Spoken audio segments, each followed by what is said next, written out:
Yeah, I love the work that you did with Bash, man. That was Thanks, real bro. dope. It was, man. He killed it. He did. He was good. He was easy to talk to, bro. He's fucking loves to talk. Yeah, I'm the same, bro. We're both good, like ADHD motherfuckers, man. Perfect podcast guest, man. Nah, he was very well spoken, man. And considering was it the same day or the day after? He literally did his first radio appearance on Paul Factor. Yeah. That was before. Yeah, that was literally before. And that was his first time actually speaking public, live on air sort of thing. Yeah. But he carried himself so well, man. So it's one of those things where it's like, you know, you have it naturally sometimes. For sure. Some people just don't. And you're able to tell, you feel me? 100%, man. Here comes your glass of water. Oh, wonderful. Thank you. A little bit easier to drink out. Fucking oath. Thank you. No, we'll start now. ¡Órale, Donkeyman! El gordito con la guitarra. I'm the guatón with the style. Make you laugh then stay a while. Story sharp and rhythms bold. Donkeyman's worth more than gold. Baila mi gente con todo el sabor. El gordito manda, se siente el calor. Con fuego y ritmo la fiesta empezó. Welcome to the Donkeyman Show. Arriba mi gente, Donkeyman está aquí. Welcome back to another episode of the Donkeyman Show. I am, of course, Donkeyman, and we are broadcasting live from Donkeyman Records HQ. Today, we've got another awesome guest. He's a mix of your old Greek and Uruguayan. Yes, sir. Mr. Charisma ATL. Thank you for coming through, bro. Donkeyman, thank you for having me, brother. I'm keen to get this conversation started. We've been, I feel like we've crossed paths, but not, if that makes sense. Like, yes, sir. I think the first time I met you was at a Breaking Bread gig. It was the 16 bar competition that they had in the little warehouse. I can't remember if you made it through on that.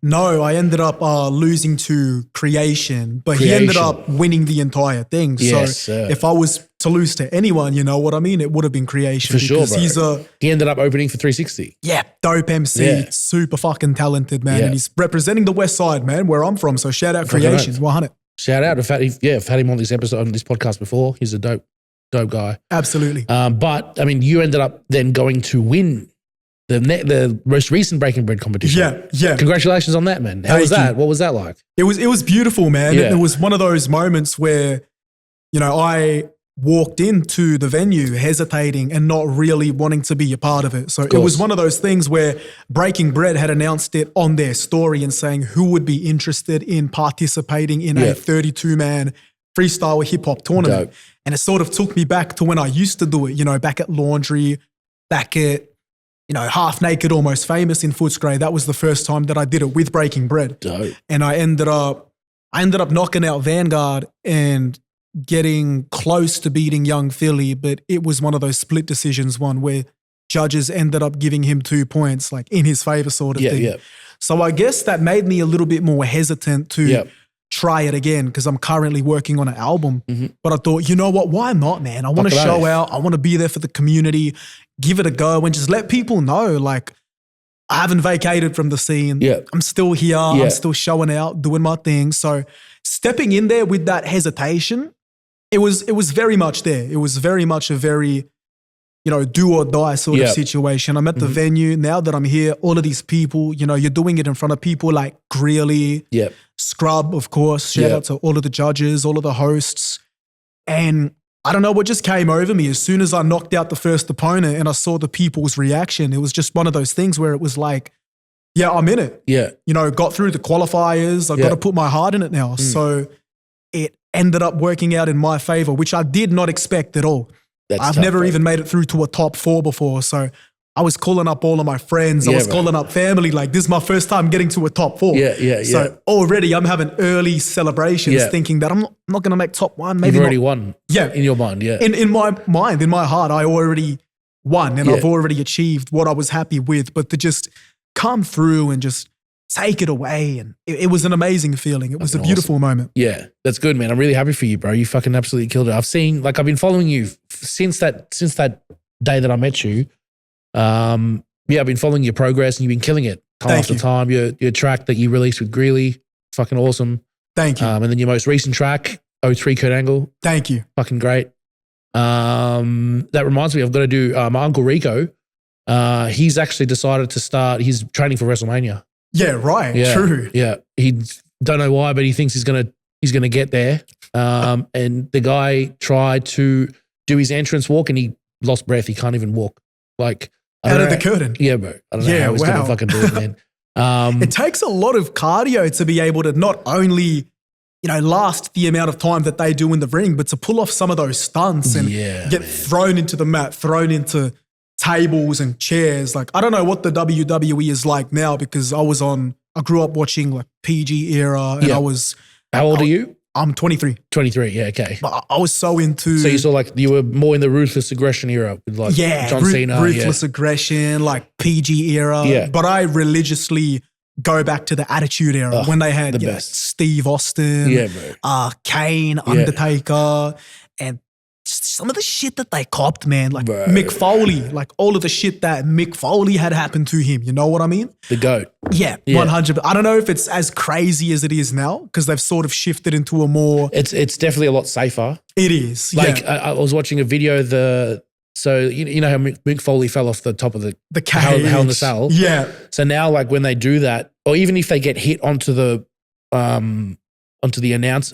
table, announcer table, there's actually airbag underneath it. Yeah, right. Yeah. Okay. So it's the impacts that they get from stuff like that isn't nearly as much as what it was like back in the day, sort of thing. Yeah. And it was very clever when it came to that Attitude Era because the way that Vince McMahon had arranged these shows, he made it his goal to make it as hard as possible to separate the acting side of things from reality. And he made it his main goal to have people think that what was being said and what was happening was real life. Yeah. When it came to the stunts, when it came to the feuds and the interactions that some of these wrestlers had. Like, you could have been watching it and think these guys are actually real life enemies. Like they're getting into brawls behind the scenes because of some of the shit that is being said to each other, you know? For sure, man. That actually brings me into the game of this episode. Yes, sir. It's called WWE Storylines or Absolute Bullshit. Throughout the years, I mean, the WWE have had some absolutely insane storylines. Yeah. And I thought that I'm going to read out some to you, and I've also made some up. So you're going to tell me if you think that these are real or if they're fake. I love this. All right, let's go. Question number 1. Kane falls in love with Lita. He kidnaps her, gets her pregnant, and then they have a wedding on live television. I know that there was something similar that happened. I don't know if it was exactly with Kane and Lita, but this takes me back to something that actually happened. I can't remember that who did it, the wrestlers it was between, but I think you made that one up. You think I made it up? I wish I made that up. That is 100% real. Yeah, right. True. Kane, okay.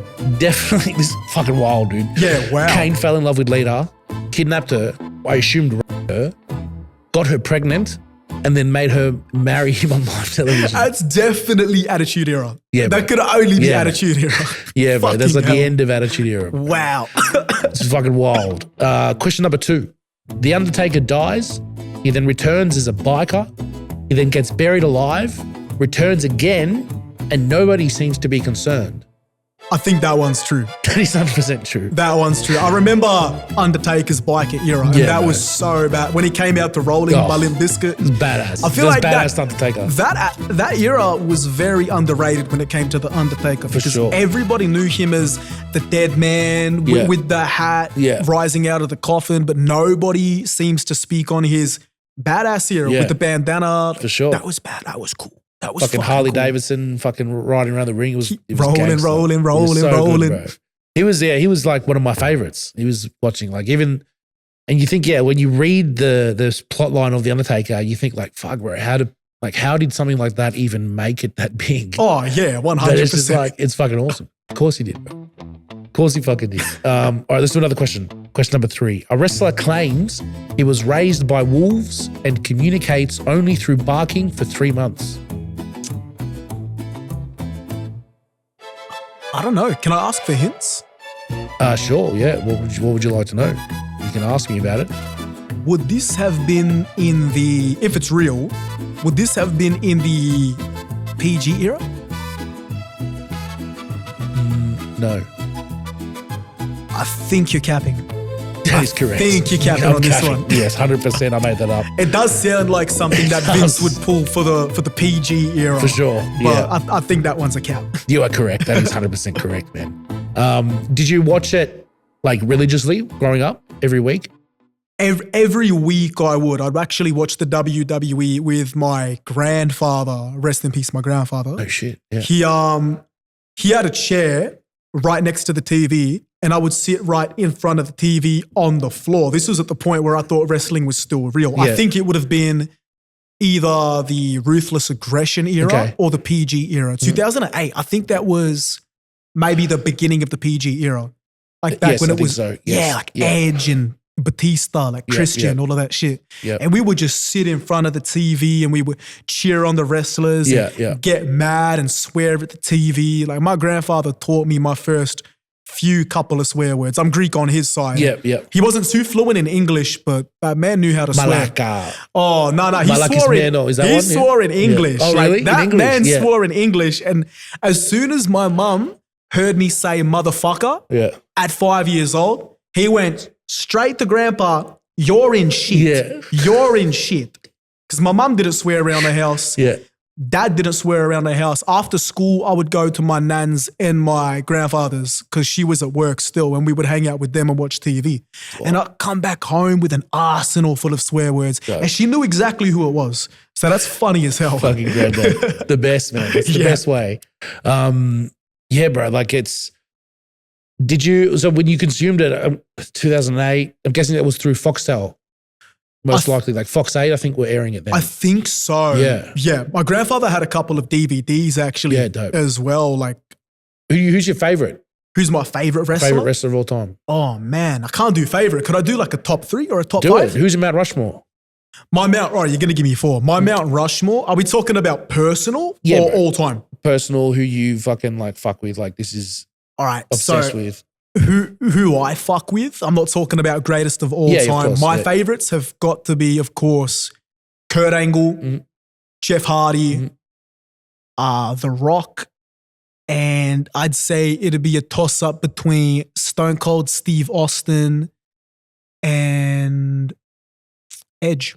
And that's the bottom line. And that's the bottom line because Stone Cold said so. Mhm. Fuck, have you ever been to a wrestling match? I Have you ever never seen have. it? No, I never have. You should go, bro. It's fucking different. Yeah, I've never It's insane. actually been to a sports game in person ever. Oh, really? No, not the AFL, Yeah, okay. not Do you follow rugby. AFL or anything like that? I do follow AFL only when my team's playing. Who's but your team? We're sucking right now, so I'm got the TV switched off. Yeah. We're Richmond. Oh, me too. Yeah. Oh, Yeah, you as well. I'm a Richmond fan. Yeah, yeah. You know the struggle there, Bro, brother. at the moment, I mean, look, I'm not complaining because we had a pretty good run, but 3 grand final wins in the span of 5 years. Yeah, bro. Like that's Yeah. a legacy nobody can take from us. no.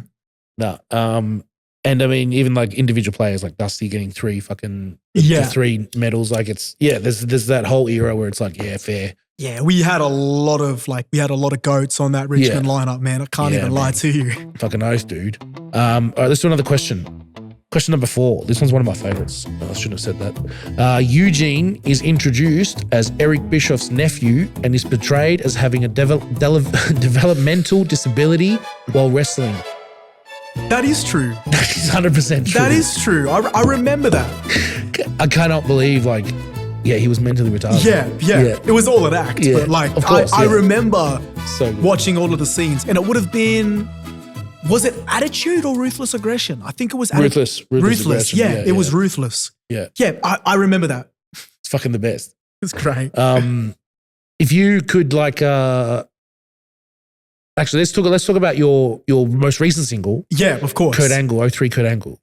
Like what's the story behind that track? The story behind Kurt Angle 03, I feel like it started off as being a more braggadocious sort of track. So I wanted to make a track to highlight, I'm the shit. I'm coming up and I'm making moves when it comes to this hip hop. So you'll notice at the start of the verse, it's got more of this braggy sort of vibe and talking about being on top of the world and comparing my prime right now to the likes of Kurt Angle. Yeah. But I feel like the way that I write instinctually, I'm a lot more of a deep sort of writer. I'm more introspective. I get more vulnerable. So without even thinking about it, as the track went by, it started to take a more vulnerable turn. Like I'd fully intended the track to be just on some fun, braggy sort of shit, given the name of the title. As I was writing it, as I was penning it and went on, it dove more deep into a vulnerable and an introspective sort of I did notice that. I listened to it last night and I did notice that. Yeah, thank you. I thought, I didn't intend for it to be this way, but... Especially when you mentioned your dad. No, of course. Yeah, that was when I was like, I could see it switch. I was like, oh shit. Yeah. He turns the vibe of this song. And it was such a rapid switch because, that was never my intention. But as I was writing it, I was going back on the lyrics, like rehearsing to it and figuring out what to put next. You know what I mean? And it sounded right. It sounded good in my head. And even though I hadn't intended it for it to be that way, it's like, this works. And I like this better than what it would have been if it was just on some braggy, fun sort of shit.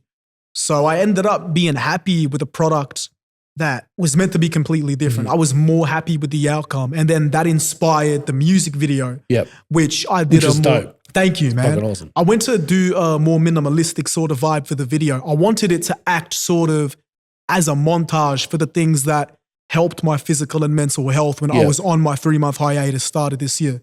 So a lot of boxing, a lot of gym, a lot of studio time, stacking content, and that helped my physical and mental health. And having that represented in a minimalistic music video where it gives more focus on the lyrics and what's being said, but it still displays like a collection of things that helped benefit me. I thought it was just a beautiful full circle video and a perfect representation of my life and how things are going right now. Dope.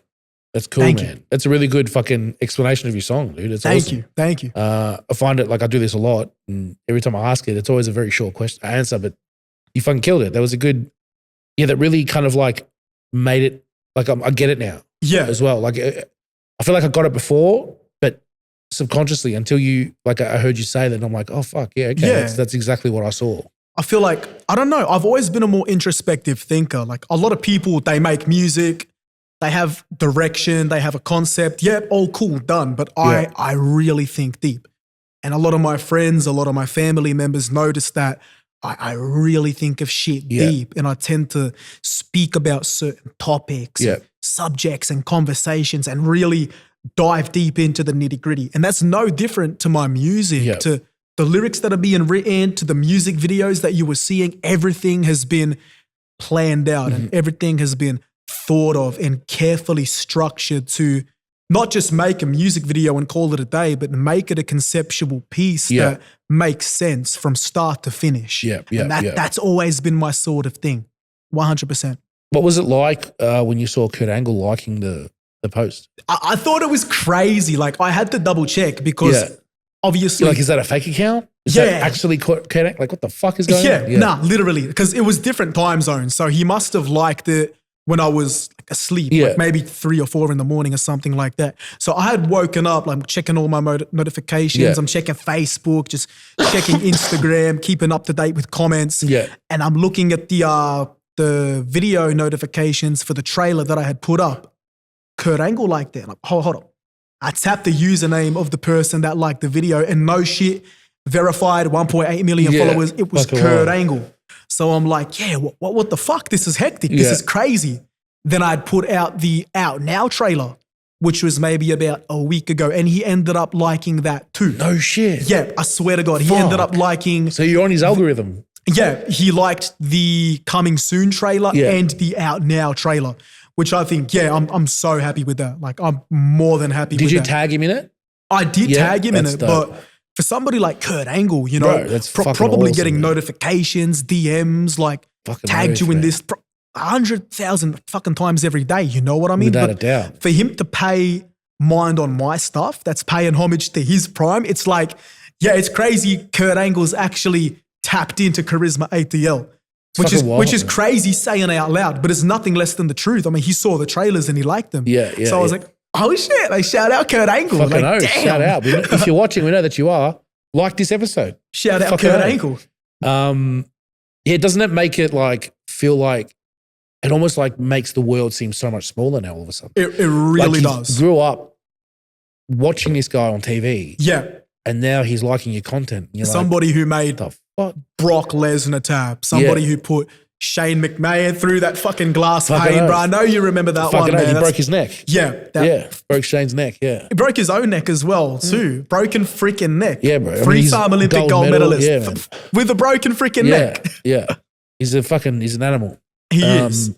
And then, I love Kurt Angle as well. He wasn't really like one of my favorite wrestlers growing up. Yeah. But I definitely paid a lot of attention to him, and I love to hate him. Yeah, he was one of those. He really does it well. He does a really good character. Where that was the point of his role. It was. If you hate a character, it just means that they're doing a good job of playing the heel. Yeah, because you got your baby faces, and they're set out to play the good guys and the heroes, and you've got your heels, which play the villains and the bad guys in the storyline. And he did his shit so well.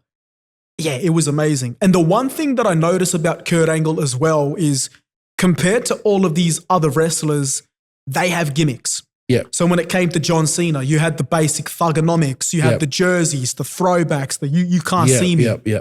With Undertaker and Kane, it was the death thing. Yeah.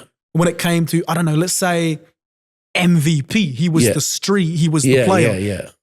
JTG and Shad, they were the gangsters. That made me focus on these wrestlers because they had gimmicks and they were characters. Yeah. Kurt Angle, when it came to I couldn't relate to Kurt Angle because America, Stars and Stripes, like I don't get into that. Yeah. But Kurt Angle had me locked in and focused on his moves strictly because of his wrestling. Yeah. Like he was that good of a wrestler where it's like, I don't know anything about his gimmick. I don't relate to that at all. But fuck, this man can wrestle. And that's what really drew me in, sort of thing. You know what I mean? Here's the thing is that I think like the difference with Kurt Angle and the rest is that Kurt Angle's gimmick wasn't necessarily a made up gimmick. Like he genuinely was a gold medalist. Yeah, he was about that was his gimmick. Yeah. Yeah. He used to come out with the gold medal around it. He used to tell everyone I won a gold medal with my broken freaking neck. Yeah. He was about it. Yeah. And that was his gimmick, but it was like, it wasn't a gimmick. Yeah. It was real life. There was nothing scripted about that. Yeah. And I think that's what made him so good. And even like, I suppose this wasn't even probably, I can't remember the origins, but you know when people would scream out "You suck" when he comes in? Yeah. It's the best. It was great. Yeah. Edge did that actually. It was an Edge, okay. It was so funny. Yeah. But that ended up becoming his thing. Yeah. And like that's one of the main things that he was iconic for, and he embraced it for sure later on. And that's why I wanted to start a comment chain where I got everybody to comment "You suck" in the trailer. So I wanted to start that chain and pay homage to Kurt Angle sort of thing. And it was one of those things where I had sent a chain, like a forwarded message to everybody to comment saying "You suck." Yep. And I had people saying like, "Why do you want me to say you suck?" It's like, it's an inside joke. Like I gotta elaborate on my story, like what it means sort of thing. Like now you get it sort of thing. For sure. That's dope, man. That's dope. If you could, this is something that I found fascinating because I've always had it like, especially being a creative, and I think you might have this same kind of ideas, but let's say like I want you to come up with something that you have to pitch to Vince, like a storyline. Yeah. You've got to make something up, feature one wrestler. Like what would you have liked to have seen Kurt Angle, or is there a match that or a storyline that you would have liked to have seen Kurt Angle do, or another wrestler? Like, what's something that you wished you would have seen? Yeah, that's a very good question. I would have loved to have seen, and this is just my personal opinion, I don't know if it would have worked out successfully, but I can't lie, I would have loved to have seen Kurt Angle and Jack Swagger. Jack Swagger. Because Jack Swagger was a very underrated wrestler who also did that America sort of gimmick. And he was quite similar to Kurt Angle in a lot of ways, how he was arrogant, he was a heel, he represented America, but he did it well. Like he was a good heel and he was very skilled as a wrestler too. And he ended up proceeding into the MMA. So I don't know if it was UFC or it was MMA, but he ended up having a full-time career doing professional boxing. Oh, shit. So he was arrogant, but Swagger had the skills to back it up. Yeah. So if Prime Swagger was in the same era that Prime Kurt Angle was in, Good matchup, yeah. yeah, I feel like that would have been a dope matchup. I feel like That's that a would good have been answer, crazy. man. Yeah. Fucking That's a good answer, yeah. Fuck, I would have never even thought of Jack Swagger. Yeah, no, 100%. Yeah. Yeah, wow. You've got, you briefly mentioned before that you've got a new track coming out. Yeah, That is also themed, similar thing. You want to talk about that? So I've got a track. It's still in the works. It's not recorded yet. It's Yeah. merely an idea, but I've Yeah. got my entire verse done. Dope. So I'm going to carry on that sort of that tradition where I'm representing wrestlers in their prime. And Yeah. I'm going to do my next song titled 08 Jeff Hardy. Dope. Because when it came to Jeff Hardy in his prime, that was unbeatable. Like President Obama ended up getting elected in 2008. But Jeff Hardy was trending over Obama in the year that he was elected. So when it came to, I don't know how to say it, but when it came to what was more popular and what was more trending on the internet and who was the hot topic, Hardy in 2008 was bigger than Obama. Yeah. Which I think is crazy. So it's one of those things where it's like, that's something that I can capitalize off and I can create a theme on and make wordplay about that. Yeah. It's like, how the fuck do you get bigger than Obama in the year that he was elected president? That's wild. Like, that's some insane heights. Like, Yeah. that is crazy, to be honest. What was he doing? What happened that year? I think this is the year where Jeff Hardy's solo career really took off Right. because he's been with the Hardy Boys since 99. Yeah. Like, he came I up. think, he must have won the WWE championship or something. Yeah. So he created, I wouldn't say he created a new identity for himself. Yeah. But he started moving different, man. He changed his walkout theme. He changed his gimmick. And he really started doing these very extravagant face paints. And he was on his daredevil type of time. He participated in matches and did stunts where he knew he could have died, but he still did them anyway. Yeah. For the love of the game. Those ladder matches, man. Bro, the ladder Him getting matches. speared by Edge. Oh, bro. One of the best things I've That ever was the seen. Money in the Bank one, was it? Oh, bro. Yeah. He didn't even win that one, I don't think. He was hanging from the money from the bank, from the fucking briefcase. And then Edge climbs up the ladder and just fucking Spears him. spear tackles him, Yeah. bro. He lost matches where he put his life on the line. Yeah. Like, if that's not for the love of the game, man, Yeah. and that's where I resonate to that. Because wrestling isn't hip hop, but the way that I approach hip hop and the things that I do, like a lot of reckless things, a lot of risky things that a lot of people would be scared to do or scared to talk about. Like, I put my career on the line and I do it for the love of the game. I love hip hop. I love getting out there and networking and participating in events that people would be scared to do. For sure. For these battles in Perth, example, that are coming up. Yeah. Are you going to go to those? Yeah, absolutely. So Fuck yeah. I had Greeley reach out to me actually and said that, hey man, I was just thinking of you. We're going to be throwing these spoken word rap battles in Perth and was wondering if you wanted to be a part of it.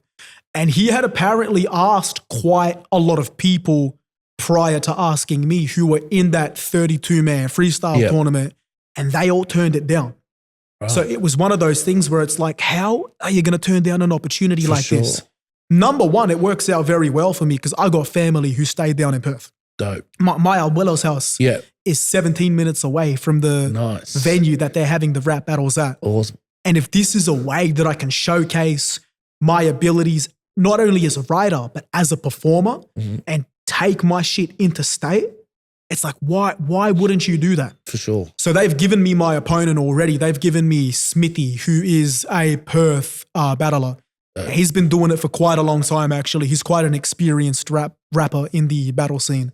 So he's clever. He's funny as fuck. We've been giving each other a little bit of banter behind the scenes and just posting dumb shit up on our stories. Yeah. So yeah, we're really carrying the promotion game at the moment. When's what's the date of that? July 17th, July man. 17th. So yeah, we're actually the co-headline event.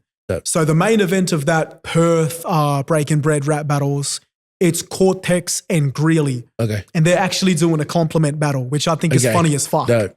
And then, right before that, it's actually me and Smithy. Yep. So my first time actually doing these sorts of battles in a spoken word format. Okay. Like everything else has just been on beats and off of the top of the dome. Right. So the fact that they're challenging my pen and they've given me this opponent to actually study and rehearse and dig up dirt on them, it's something new when it's a challenge and I'm all for it. That's awesome. You know what I mean? If it means putting myself out there and gaining new fans and having this achievement under my belt. Yeah. Like, why wouldn't I do that? You know what I mean? For sure, man, for sure. How are you with taking it? I'm good. Like, I'm one of those people where I know what a rap battle is going to be like. Yeah. And if I well and truly feel like in my heart, this is something that I won't be able to take with a grain of salt, Yep. I wouldn't step into the arena.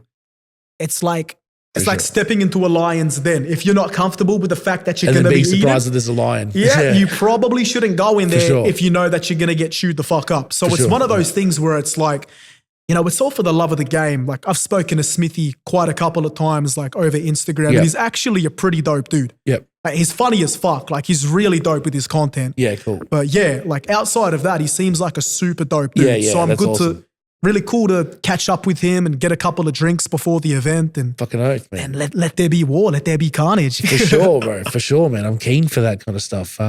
Shout out Smithy. Shout out Smithy. Shout out Breaking Bread, man. So with Breaking Bread, what was I gonna? I just had a question lined up, and I'm like, this is a good question, and now it's gone out of my brain. Nah, it happens, man. Yeah. Fuck. What was it? Oh yeah, no, it wasn't Breaking Bread. It was July 4th. Spoke to Bash. We had Bash on 2 episodes ago. Yeah. He announced that he'd let us know about it. Did an amazing job. He's very well spoken and he's got Yeah. an amazing future with music lined up for him, man. He's For been sure. grinding. Like, I'm proud. That's my bro. I'm proud of Bash. Fuck yeah, man. So yeah, do you want to talk about the show, man? Like, what's your involvement with it? My involvement is I didn't know Aiden Becker as well as Kush did. So Yeah. Kush was the main person to actually organize the event, to structure it, Mhm. put it together, and get the artists involved on board on the lineup. So he actually knew Aiden for 15 years. I believe that they went to, it was either primary school. Yeah, I think it was primary school. Kush, correct me if I'm wrong, that they went to together. And they were like, yeah, they were the closest from what Kush has told me. That was Yeah. his best friend. So it was one of these things where not only do I want to support the cause, but I want to support Kush because he's uplifted me in a lot of ways and in a lot of, moments that, it's crazy. He's been there for me quite a lot and Yeah. he believed in me type shit. So I want to be able to support Kush and be there for him on a night, which I know means so much to Yeah. him, and be there about the cause as well, because I had met Aiden a couple of times and everything that Bash said, everything that Kush would be speaking about, it's all the truth and Yeah. more. Aiden is the type of person where if he was still alive, I know he'd do it again. Yeah. Like Bash already told you how Aiden ended up disarming all of the Yeah. machete bandits. And yeah, if he was still here today, he would do it again because that's the type of person that he was. That's Yeah. truly who he was in his heart. He was a hero. I actually ended up coming to find out about Aiden through Instagram. So Yeah. I had posted up a reel promoting my song Same Old Riz with Levez. Shout out Levez. Yeah. And I turned it into an advertisement on Instagram so it can end up on a lot of people's For You page if they're interested in that type of content. Yep. And I had somebody comment something along the lines of, like, this is trash, this is bullshit. Like everybody does Yep. that, you know what I mean? And then I had somebody comment to his comment, somebody reply to his comment, like, I want to see you do any fucking better. Like defending me or something like that. And I thought, nah, this guy's a real one, man. So I wanted to follow him and showed him love and said, thank you for the support. It was Aiden. True? No shit. I thought, you know what I mean? He showed me support, quick Yeah. interaction on Instagram. Yeah. That was that. Couple of weeks later, I have a studio session with Kush K. And he says to me, hey, is it cool if we pick up my mate from the station because he's one of the TSR boys. He's a rapper and we're trying to get some music happening too. I want to introduce you to him. So yeah, we hop in the car, we pick him up from the station just around the corner. And this guy gets in the car. I shake his hand. Good to meet you, Charisma. And I swear to God, he starts rapping me my lyrics for Same Old Riz. No like shit. word for word right to me. It's like, your Charisma. Like I fucks with that song Same Old Riz with Levez. And he's rapping the chorus Yeah. and all of the verses word for word. And like, nah, this guy's a fucking legend, man. This That's guy's sick. awesome. This is before I find out that he's actually the Aiden that supported me on Instagram Yeah, type okay. shit. So I get his Snapchat.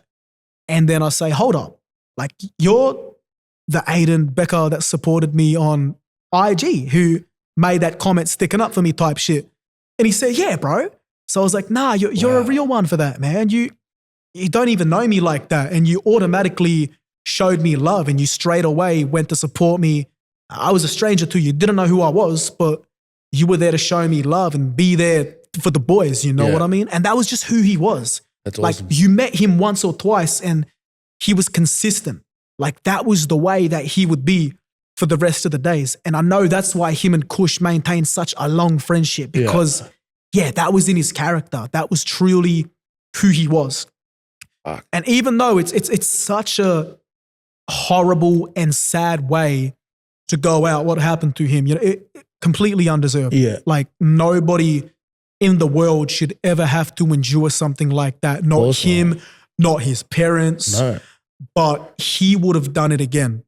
Yeah. And that's why we've all come together to spread awareness and put on this show because Aiden loved to turn the fuck up. Yeah. So it's one of those things where now that we've been forced this hand and we have to send him off, we have to do it in the right way and we have to play his music. We got to get all of the boys that knew him to turn up for him and to celebrate for him and to do it the only way he'd have it be done. Sure.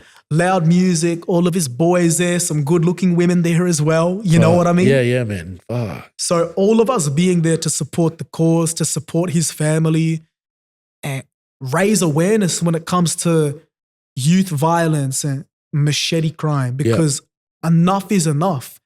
I'm going to be performing a song called Breaking News, and this is a song that I wrote 6 years ago that's speaking out about gang violence, youth crime, machete stabbings.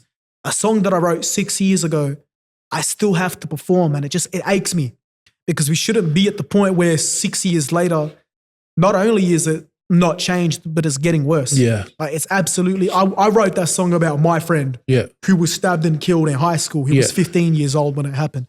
And the fact that it's just a continuous loop and a repeat of events, like it's not fucking good enough, man. No, seriously. bro. No. We need to do better. We need to spread more awareness. 100%, man. And even though this show is not going to be the root cause of youth crime stopping, I want it to act as a ripple effect. For sure. And for our friends to talk to their friends about it and for their friends to get the word. And hopefully that ripple effect will go on and people learn from this and understand the impact that these actions may have. For sure, man. Well said, dude.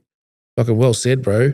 I'm definitely going to be there. Evelyn Hotel, July 4th. Are the tickets are out now? Ticket link is out now. Yeah, I'm going to be putting that on my story. Fucking oath. Make sure you go check that out. The Evelyn Hotel in Fitzroy, July 4th. Doors open at 8 o'clock and all ticket sales will be going straight towards his family. Dope. So we want people to be there for a better cause. This is probably one of, if not the most important hip-hop shows that I've ever been involved in. And I'm grateful to have that opportunity to represent this cause.